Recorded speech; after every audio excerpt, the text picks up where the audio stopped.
오늘 본 말씀을 통해서 마음의 합,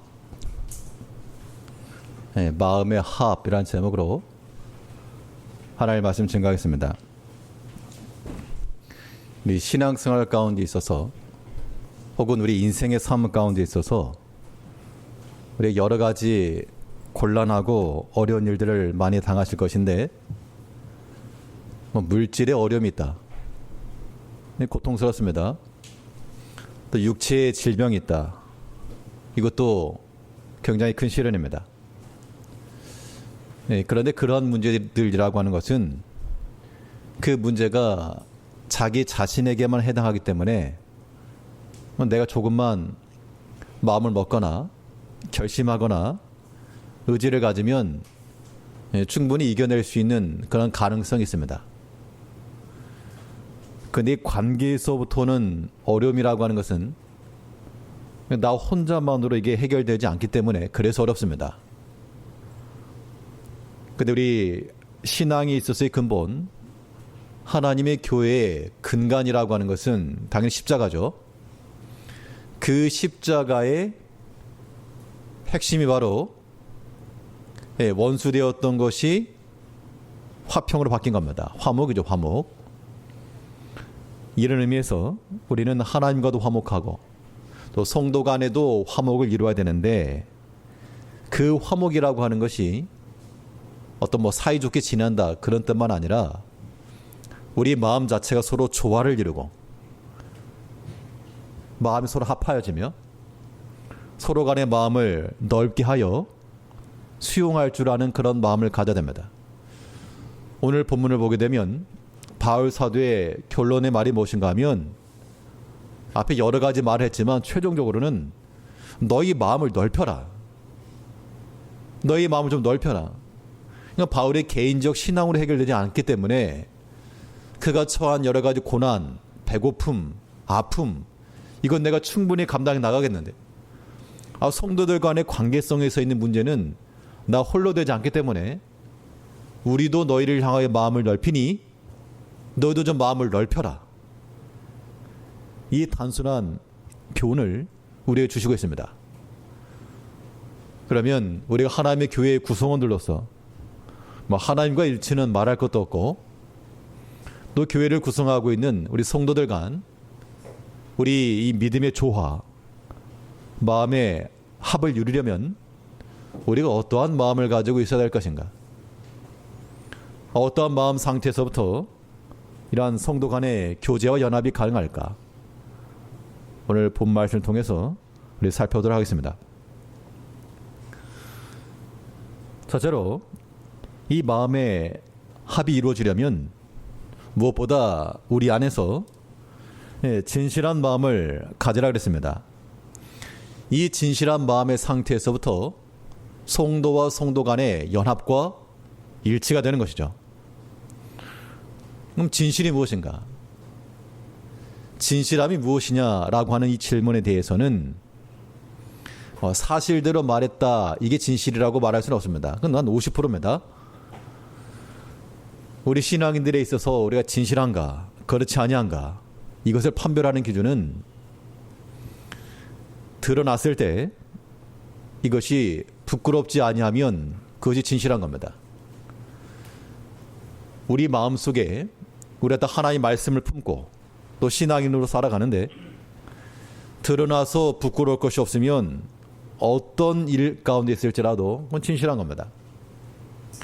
근데 그렇지 않고 감추고 숨기고 가리우면 이것은 허물있다는 증거요 진실하지 못한 거죠. 오늘 본문에서 바울은 고린도 교회 성도들을 향해서 말하기를 우리가 마음을 넓혔으니 너희도 좀 마음을 넓혀라 라고 말하면서 우리가 너희를 향하여서 거짓되지 아니하였고 숨기지 아니하였고 모든 것을 다 진실하게 말하였다라고 얘기를 하고 있습니다. 우리 본문 11절 말씀에서 고린도인들이여 너희를 향하여 우리의 입이 열리고 우리의 마음이 넓었으니 자, 입이 열렸다 그 말들은 감춘 것 없이 숨기는 것 없이 다 이야기하였다 그 말입니다. 그러니까 모든 걸 다 공개했다 그런 뜻이죠. 우리의 믿음이라고 하는 것이 진실함의 상태를 가지려면 이 모든 면에 있어서 드러날지라도, 물론 사람의 속 이야기나 속사정을 다 꺼낼 이유는 없습니다. 그러나 설령 그것이 드러난다 할지라도 조금도 부끄러울 것도 없고, 또한 꺼릴 것이 없는 그런 상태로 우리가 준비가 되어야 되겠습니다. 우리 일주일에 한 번 이렇게 예배당에 만나서 함께 모여 예배 드리는데 우리가 다 거룩하고 신령하며 믿음이 있다는 겁니다. 외양으로는. 그런데 만일 여러분 앞에 화면이 있는데 화면에다가 우리 성도님들의 지난 한 주간의 일상을 고스란히 한번 비춘다 그러면 난 괜찮아, 난 떳떳해, 그러실 분은 얼마나 될까? 아마도 그걸 킨다 그러면 리모컨 찾아가지고 한번 꺼버리실 겁니다. 안 된다고. 우리의 개개인의 삶에 있어서 우리가 진실한가 아닌가는 우리 마음이 이것이 드러났을 때라도 부끄럽지 않고 감출 것 없는 그런 모습이 되기를 힘써야 한다는 겁니다. 우리가 이 바깥으로 말하는 바 주의 말씀을 말하고요, 성도 간의 사랑을 말하고 충성과 여러 가지 인내를 말할 때 이것이 우리 삶 가운데서 이 거짓된 증거가 되지 아니하도록 우리가 그렇게 말했으면 또한 그렇게 살아야 마땅하고요. 성도 간의 관계성 속에서도 앞에서 말과 뒤에서 말이 서로 다를 것이 아니라 언제나 일치성 있는, 그래서 부끄러울 것 없는 그러한 일꾼이 되는 것, 이것이 진실함을 갖추는 길입니다. 그래서 바울은 말하기를 너희가 하나님의 교회의 일꾼된 자들로서 뭘 많이 했다가 아니라 항상 진실한 자가 되라. 진실이 뭐라고요? 드러나도 부끄럽지 않을 만한 것. 우리 지난날의 행실들이 공개가 되어도 부끄러울 것 없는 그런 마음의 상태가 돼야지만 내가 그러하고 다른 형제가 그러할 때 그 관계성 속에서는 막힐 것이 없다는 겁니다. 서로 다 닫고 있는 거죠. 서로 쉬쉬하는 것이고, 그런 마음 상태로는 성도 간의 일치를 볼 수가 없다는 겁니다. 디모데후서 2장 15절 말씀에서 내가 진리의 말씀을 옳게 분별하며 부끄러울 것이 없는 일꾼으로 인정된 자로 자신을 하나님 앞에 드리기를 힘쓰라. 자, 하나님 앞에 드려지는 좋은 일꾼이라고 하는 것은 그 진리의 말씀을 옳게 분별해서 하나님의 말씀 이러하시다, 그 말씀대로 살지 못하는 자들에 대해서는 내 놈, 이렇게 말하는 것이 바른 것이 아니고 그 진리 말씀을 옳게 분별하여 자기 자신에게 적용시켜라. 그래서 부끄러울 것 없는 자로 인정을 받아라. 그러니까 이런 인정이라고 하는 것은 다른 사람이 할 수가 없고 하나님이 우리를 아시고 또 우리 양심이 우리를 아는 겁니다. 이제 우리가 이 진실함의 마음을 갖춘다라고 하는 것은 참 우리 신앙 양심에 비춰봐도 부끄러울 것 없는 자로, 또 우리의 말이며 생실이며 혹은 우리 속에 있는 생각까지라도 그것이 드러났을 때 부끄럽지 않은 그런 마음의 상태가 될 때 성도 간의 하나됨과 일치를 이룬다는 겁니다. 그렇지 않고 속으로는 반목하며 속으로는 질투하고 미워하면서 겉으로는 아닌 척한다 그러면 그러한 감춰진 마음, 거짓된 마음을 가지고는 일치를 이룰 수가 없죠.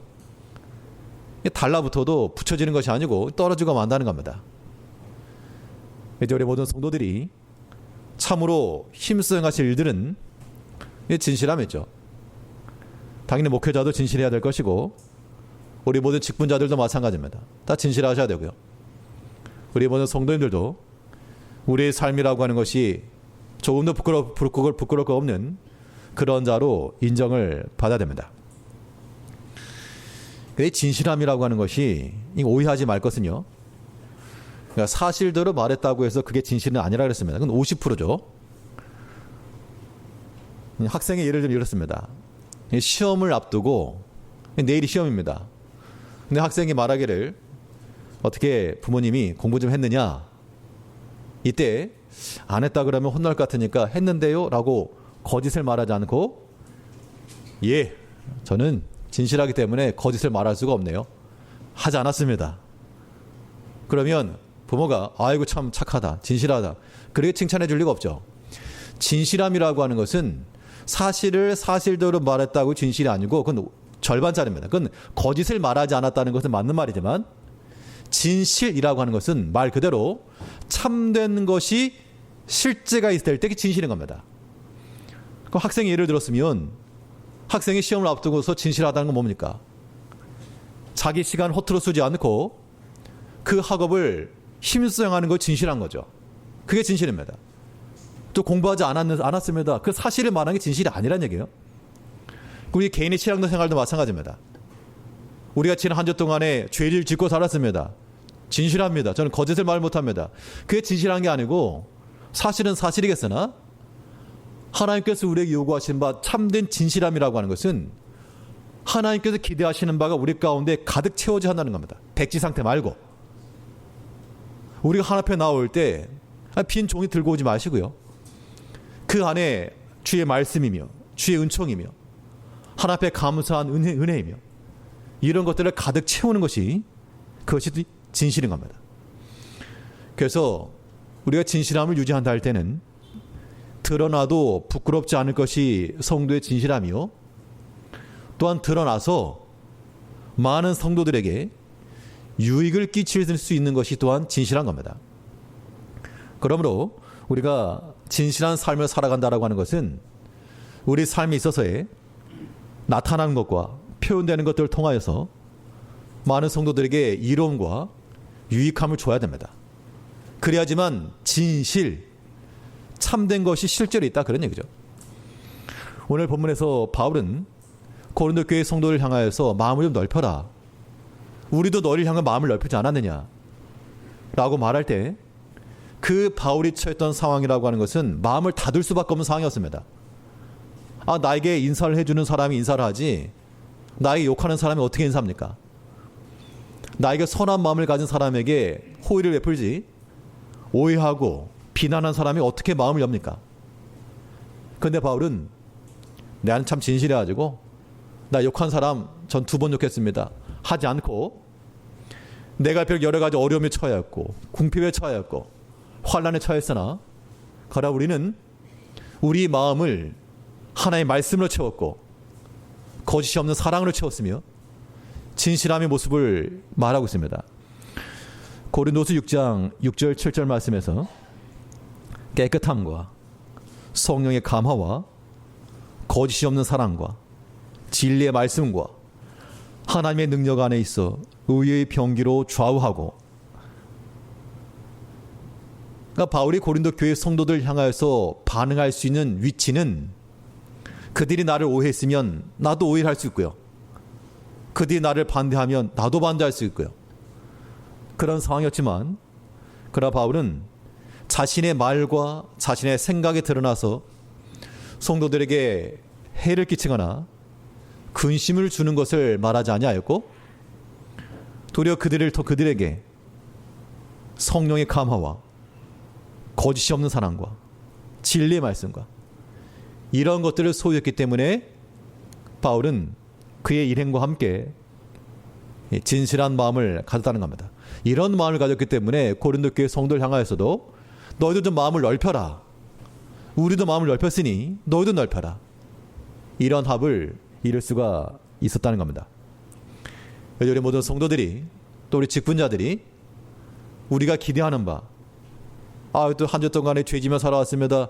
그렇게만 고백하지 마시고 언제까지 그런 심하게 말하면 철딱선이 없는 어린아이들처럼 언제까지 우리 신앙생활 가운데서 하나님 앞에 죄짓다 왔습니다. 이렇게만 우리가 이런 일상적인 그런 레퍼토리가 아니라 우리가 비록 어려움 가운데 처했을지라도 우리 심령이 깨끗하며 성령의 감화 가운데 거짓이 없는 사랑으로 진리의 말씀으로 하나님의 능력으로 그러한 진실함의 상태가 있어야 됩니다. 이것이 우리 신앙의 요체입니다. 이 한 주 동안 살아가시면서 우리가 참으로 빈 깡통 되지 마시고요. 깡통 상태로 요란한 소리만 낼 것이 아니라 우리 심령 속에 하나님의 것을 가득 채움으로 참으로 진실하여 우리 안에 채워진 주의 말씀과 그의 능력이 우리 가운데 나타나서 우리를 살려내며 또한 우리 믿음의 형제들을 우리와 함께하는 사람들에게 생명 역사를 이뤄갈 수 있어야 되겠습니다. 이제 바울은 말하기를 많은 사람의 유익을 위해서 구해라. 그게 참된 것이요, 그게 살리는 것이요, 그게 진실한 것이다 라고 말하고 있습니다. 우리 고린도전서 10장 33절 말씀에서는 나와 같이 모든 일에 모든 사람을 기쁘게 하여 나의 유익을 구취하냐 하고 많은 사람의 유익을 구하여 저희로 구원을 얻게 하라. 그런데 진실한 사람의 또 하나의 중요한 특징이 무엇인가 하면 자기를 위하지 않는다는 데 있습니다. 사람이 빈 상태가 되면 뭐 자기 배부터 채우게 돼 있죠. 내가 배고프니까 내 입으로 먼저 들어가게 되어 있습니다. 그러나 그 속에 가득 채워진 게 있으면 또한 약한 자들을 돌아보기 마련입니다. 우리 신앙생활이라고 하는 것이 우리 신앙 연수를 자랑하지만 실상은 이 자라남의 정도가 어린아이에 불과하다는 겁니다. 어린아이 특징이 무엇입니까? 항상 자기 중심적인 거죠. 자기 생각인 것이고 자기 생각이 답니다. 자기를 먼저 위하게 되어 있고요. 자기 입으로 먼저 들어가게 되어 있고요. 우리가 그러한 낮은 자가 되지 않고 성숙하지 못한 그러한 자가 되지 않고 바울과 같이 모든 일에 나의 유익을 구치 않고 많은 사람의 유익을 구하여 이게 진실함 가운데 구할 때 가능하다는 겁니다. 우리 신앙 양심이라고 하는 것이 조금도 부끄러울 것 없는 그러한 일꾼으로 인정받도록 하나님 앞에서 힘을 쓰시고 또 우리에게서 드러나는 우리 속에 있는 하나님의 은총과 그런 성령의 감화와 진리의 말씀이 풍성하여 우리에게서부터 또한 치료하는 광선에 나가며 우리 예수님 따라쟁이 되리니까 살려내며 약한 자를 붙들어줄 줄 알며 시험에 든 자를 콕콕 찔러가지고 더 이간할 것이 아니라 또한 위로할 줄 알며 믿음으로 권면할 줄 알고 이러한 마음을 가질 때 우리가 성도 간의 그 일치를 이뤄간다는 겁니다. 이런 연을 가지고 살아가게 되면 하나님이 기뻐하시고 교회의 주인이신 주님께서 흡족해 하시고요. 반대로 그렇지 않으면 여전히 자기중심적이며 자기 유익을 구하며 자기 생각에 앞서며 하나님 일을 먼저 생각하지 아니하게 되면 이거는 믿음으로 하는 일이 절대 아닙니다. 그것은 우리의 신앙생활에 있어서 역행인 줄 알고 비록 바울이 고린도 교인들로부터 큰 해를 받고 상처를 많이 받았습니다. 사람으로 위로를 받으려 하는 게 아니고 그 위로를 하나님께로부터 받은 거예요. 그 마음이 하나님 말씀이 채워지니까 그 상처받았던 마음들이 해결된 거죠. 우리 신앙생활이 다 그런 거 아닙니까? 우리 여러 가지 아픔이 있고 상함이 있다. 이걸 누가 위로 못 해줍니다. 사람의 위로라고 하는 것은 너무 제한적이죠. 우리 여기 살 수 있는 길은 하나밖에 없습니다. 성령의 감화를 받으셔야 되고요. 우리 마음이 주의 말씀 가운데 충만해야 되고요. 하나님 말씀이 살리는 겁니다. 그러므로 여러 가지 약함 가운데 상황 가운데 있는 모든 분들은 마음을 닫지 마시고 내가 상했으니까 안 보이겠다고 감추지 마시고요. 하나님 말씀 가운데 충분히 거하면 빛 가운데 가니까 열리게 되어 있습니다. 아무쪼록 우리의 진실한 마음을 가지고 하나 앞에서나 모든 성도들 간에 있어서도 하나님과 일치함을 누리며 살아가는 성도님들이 되셔야 되겠습니다. 둘째로 이 성도 간의 조화, 이 일치를 이루기 위해서 우리 가운데 어떠한 마음을 지녀야 될 것인가? 어떠한 마음의 상태에 있을 때 이러한 마음의 확장이 일어날 것인가? 오늘 본문에서 말하는 바는 사랑의 마음을 가지고 있을 때라야 넓은 마음을 가질 수 있다 이렇게 말했습니다. 근데 사랑이라고 하는 게 어디서 나옵니까? 사랑이라고 하는 것은 뭐 보기 좋아가지고 사랑 이런 것보다도 신앙적 우리 형제 간의 사랑이라고 할 때는요, 인내에서부터 나오는 사랑을 우리가 이해를 해야 됩니다. 사랑이 어디서부터 나온다고요? 인내에서부터 나온다. 우리 그걸 어떻게 합니까? 사랑이라고 하는 것은 인내하고 기다려주는 것에서부터 증거가 된다. 이것은 바울이 말한 대로 자녀들을 기를 때 그때 부모들이 확인할 수 있는 겁니다. 바울이 그래서 이런 말씀했죠. 오늘 본문 13절 말씀에서 내가 자녀에게 말하듯 하노니 보답하는 양으로 너희도 마음을 넓혀라. 그러니까 마음을 넓혀야 된다. 이것이 옳기 때문에 당연히 그렇게 해야지. 너희가 지금 예수 믿은 지 몇 년이 되었는데 못하느냐. 이런 당위성을 가지고 호통을 치듯이 이렇게 말하는 것이 아니고 마음을 열어 하나됨을 이루어야 될 그 고린도 성도들을 향하여서 마땅히 그래야 된다. 왜 그렇게 못하느냐. 이게 아니라 자녀에게 말하듯 한다. 물론 우리 부모들이 자녀 가르칠 때 호통도 치지만요. 여기서 자녀에게 말하듯 한다라고 하는 것은 아직 성장하지 못했으니까, 아직 알지 못하고 행하지 못하니까 기다리라고. 언제까지 기다립니까? 할 수 있을 때까지 기다려주는 거죠. 어린아이들이, 갓난아이가 이제 기어다니다가 일어서야 됩니다. 그러면 빨리 걷게 하겠다고 막 그렇게 다그친다고 해서 걷는 게 아니죠. 때가 되면 걸을 것이고, 또 때가 되면 말을 할 것이고, 또 때가 되면 지식이 생길 것이고. 근데 이게 다 이제 부모의 조급함. 부모의 조급함 때문에 거기서 인내하지 못하고 기다리지 못하는 것 뿐이지, 부모가 자녀를 대한 기본적인 마음은 기다려주는 겁니다. 성도 간의 사랑도 그러하다는 겁니다. 당연히 우리의 신앙의 연차가 다릅니다. 어떤 분은 오랫동안 신앙생활 하셔가지고 믿음의 연조가 마치 부모와도 같이 깊고, 또 어떠한 분은 신앙의 연조가 짧아서 아직 믿음에 관한 지식이 없을 수도 있고요. 또는 오랫동안 교회는 다녔지만 믿음이 없을 수 있다는 겁니다. 그럼 그럴 때 부모격인 성도들이 아직 자라나지 못한 성도를 향하여서 그래 가지고 되겠느냐라는 그러한 당위성을 가지고 호통칠 것이 아니고, 그래 가지고 안 된다는 겁니다. 만약 그렇게 됐을 것 같으면 바울이 호통쳤겠죠. 근데 바울이 성도들 향해 뭐라 그랬습니까? 내가 자녀에게 말하듯 하노니. 바울이 분명 고린도 교회 성도들보다는 더 믿음이 있었던 게 분명하고요. 진리의식을 더 많이 알았던 거 사실입니다. 그에 비하면 이 성도들은 그만 못 미쳤습니다. 바울이 가르칠만 했고 때로 호통칠만 했지만, 그러나 내가 자녀에게 말하듯 한다. 이제 우리 모든 성도들이 이러한 사랑의 마음을 가져야 되겠습니다. 사랑하는 사람은 기다릴 수 있어. 충분히. 내 자식이고 내 새끼면 기다릴 수 있다는 겁니다. 놈의 자식이니까 못 참아주는 거죠. 이제 우리가 성도 간의 합, 일치라고 하는 것, 너희도 마음을 넓혀라. 바울의 권면이 이겁니다. 궁극적으로 마음을 넓히는 거죠, 고린도 교인들이. 근데 그 마음을 넓히는 그 과정이라고 하는 것이 억지로 손으로 늘어뜨려서 넓혀질 수 있는 것이 아니니까, 내가 자녀에게 하듯, 내가 좀 답답하지만 내가 좀 참고, 내가 좀 인내해주고 기다려주고, 교회는 반드시 이러한 모습들이 필요합니다.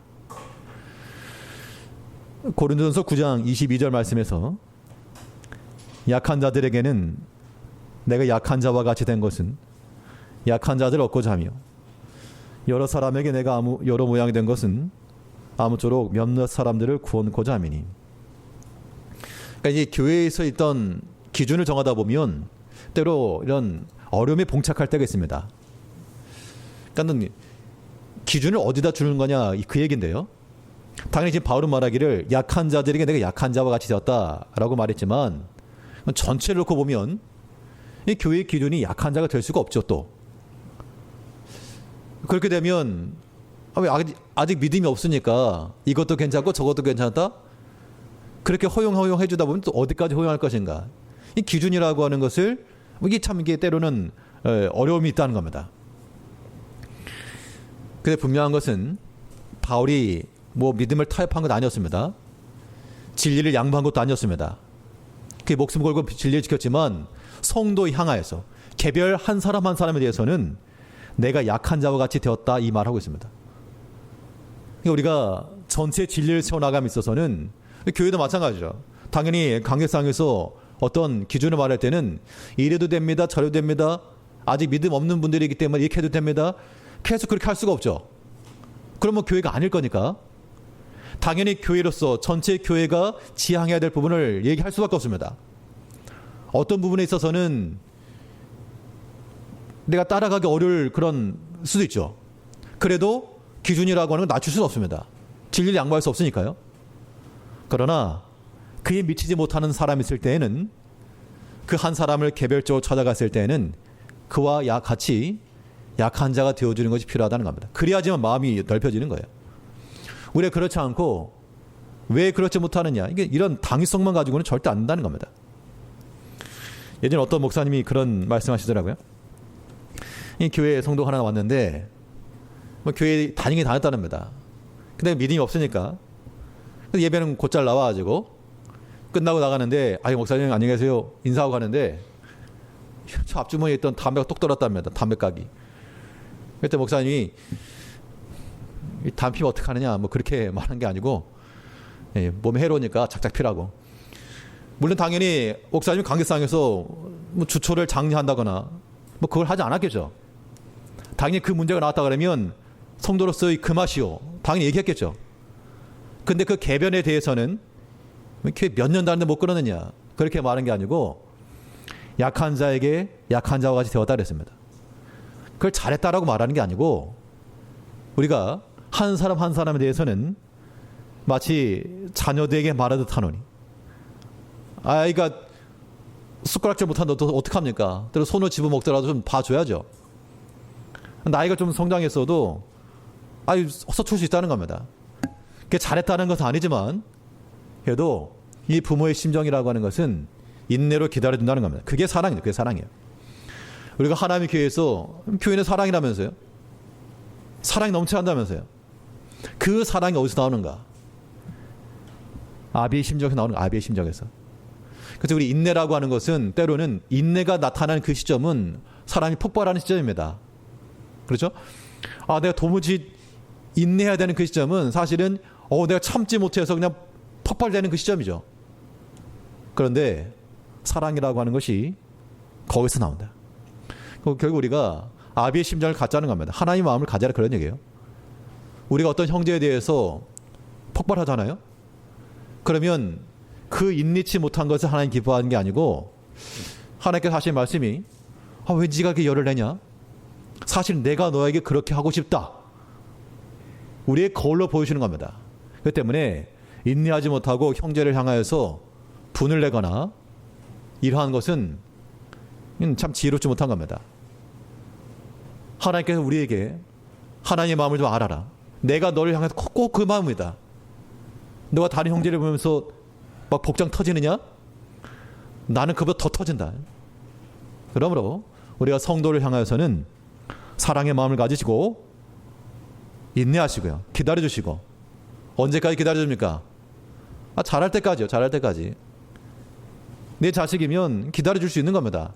못하지만 우리 성도 간에 서로 인내하는 마음을 가지고, 우리가 다 부족함이 있지만 약한 자에게는 내가 약한 자가 같이 되어서 똑같이 약한 일을 행하라가 아니라 그들의 위로가 되어주며 또 권면되어주고, 마음을 넓힌다는 것은요 억지로 찢어가지고 넓어지는 거 아닙니다. 그럼 그런 건 찢어지는 거죠.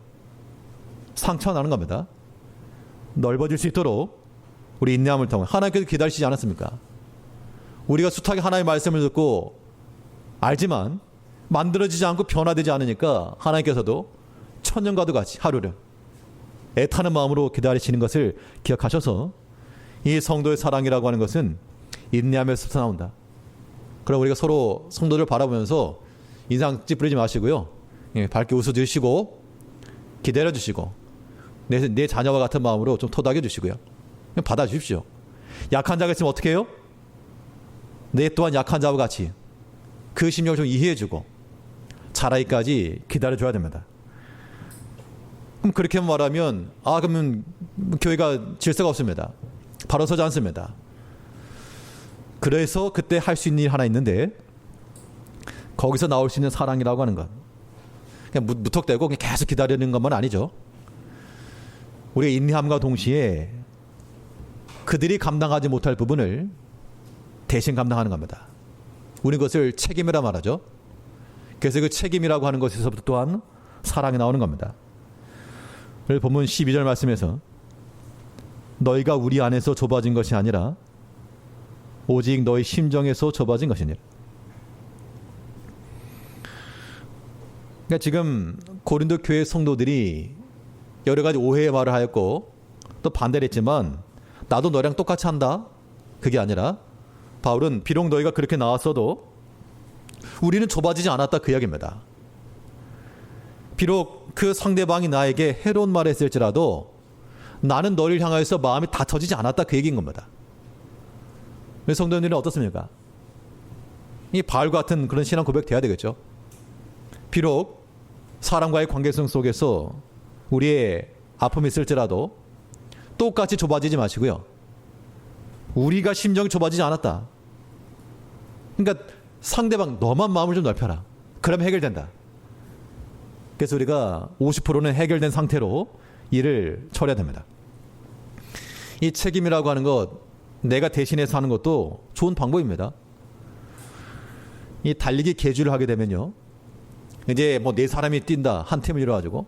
네 사람이 똑같이 뛸 수가 없죠. 그 중에 좀 더 빨리 뛰는 사람이 있습니다. 또 느린 사람이 있죠. 그럼 그 팀이 이기기 위해서 어떻게 합니까? 예, 빨리 뛰는 사람이 좀 마주 앞서 나가가지고 자기가 좀 더 뛰더라도 먼저 그 바톤 받아가지고 달려나가야 됩니다. 그럼 이길 수 있는 겁니다. 우리 제일교회 성도님들이 그러한 마음을 갖길 원하는 겁니다. 약한 분들 있죠. 그럼 내가 먼저 좀 달려가서 좀 받아주시고요. 이 거북이 같은 이라고 왜 안 오느냐. 그렇게 말하게 되면 그 일찍 깨는 것만 깨는 거예요. 그러니까 어떻게 단합이 되겠습니까? 이제 우리가 같은 마음을 품고 마음을 쑥 좁히지 마시고요. 그 누구라도 마찬가지입니다. 목회자를 향해서도 마음 좁히지 마시고요. 혹시라도 마음이 좁아졌다. 넓히십시오. 넓게. 아주 넓게. 옆에 앉아 계신 분들 넓게 해야 돼요. 넓게. 좁히지 마시고. 그럼 최소한 50%는 해결된 상태에서 가는 겁니다. 하나님께서 우리에게 맡기신 그 일에 대해서 우리의 마음을 닫지 마시고 끝까지 잘 감당해 나가야 됩니다. 우리에게 맡기신 사람만 아닙니다. 우리에게 맡긴 직분도 마찬가지인데요. 이 직분이라고 하는 것도 우리가 책임을 다하면 그건 하나님의 사랑이요. 또한 교회의 사랑을 나타내는 일이요. 형제 사랑입니다. 구역에 보면 레위 지파에 대해서 말하기를 레위 지파는 다른 지파와 달리 기업을 주지 않았습니다. 땅을 기업으로 주지 않고 이 하나님의 성막에 봉사하면서 그 형제들이 가져온 예물, 재물을 가지고 상을 하겠습니다. 근데 레위인들에게 준 하나의 책임이 있죠. 너희는 특별히 너에게 맡긴 그 책임을 잘 감당해라. 민수기 1장 53절 말씀을 보게 되면 레위인은 증거막 사면에 진을 쳐서 이스라엘 자손의 회중에게 진노가 임하지 않게 할 것이며 레위인은 증거막에 대한 책임을 지킬지니라 하셨습니다. 그러니까 레위인은 증거막에 대한 책임을 져라. 그러니까 만약 누군가 와가지고 성막을 훼손한다든지 잘못되게 하게 되면 니네들이 가서 막아라. 우리 하나님의 교회 성도를 지키는 것도 마찬가지입니다. 우리가 뭐 교사로서나 혹은 우리 모든 각 직분자로서나 각자의 위치가 있죠. 그러면 하나님께서 우리에게 주신 그것도 책임입니다. 책임을 지킬지니라. 저는 이거 맡은 적 없는데요. 제가 원해서 하지 않았는데요. 레위인들도 그랬어요. 자기들이 레위인이 되려고 된 게 아니고 태어나 보니까 부모님이 레위 족속이네. 태어난 거 동시에 맡은 겁니다. 우리가 믿음의 일, 직분도 마찬가지입니다. 어떤 일이든 마찬가지인데요. 큰 일이건 작은 일이건 눈에 띄는 일이건 눈에 보이지 않는 일이건 우리가 맡아서 하는 일들이면 거기에 책임을 지셔야죠. 그 책임을 지는 것이 사랑의 증거라는 겁니다. 이제 목회자면 당연히 성도들을 향한 책임이 있으니까 성도들 향해서 기도하고 여러 가지 곤란에 처한 자들, 아픔이 있는 성도들 위해서 기도해주고 또 막힘인 성도들 화목을 위해서 함께 기도하고 이게 당연히 성도를 향한 책임이겠죠. 당연히 교회 직분자들이, 장로님들이나 권사님들, 집사님들, 모든 봉사자들이 또 각자가 감당할 부분이 있다는 겁니다. 그거 책임이니까 회피하지 마시고 끝까지 잘 감당해 나가면 그것이 우리에게서 나타나는 사랑의 증표입니다. 그 한 사람 한 사람이 그런 책임들을 잘 이뤄 나갈 때 그 전체가 건강해지는 겁니다. 바울이 말하기를 내가 13절 말씀에서는요. 내가 자녀에게 말하노니 보답하는 양으로 너희도 마음을 넓혀라. 보답하는 양으로. 우리가 먼저 했다 그 얘기입니다. 우리가 먼저 너희를 향해 책임을 감당했으니 이제 너희도 이제 그 본을 따라 마음을 넓히라. 그런 얘기죠. 우리 모든 성도들 간 서로 닫지 마시고요. 커튼 치지 마시고 막 예전 사춘기 아이들 그러지 않습니까? 특히 여학생 같은 경우에 머리카락 앞머리 확 내려가지고 귀신같이 눈도 보이지 않게 그렇게 가리우지 마시고 올리고 걷어내고 성도 간에 합한 마음을 가지고 이 성도 간의 일치를 위해서 언제나 진실한 마음과 사랑해야 하는 마음을 가지고 하나 앞에서나 또 모든 믿음의 형제들 성도들에 대해서 거칠 것 없고 넘어질 것 없는 서로 인내하시고요. 하나님께서 맡기신 책임 줄 알고 끝까지 잘 인내하면서 사랑하면서 감당해 나가시는 우리 모든 제일교회 성도님들 되시길 바라겠습니다. 기도하겠습니다.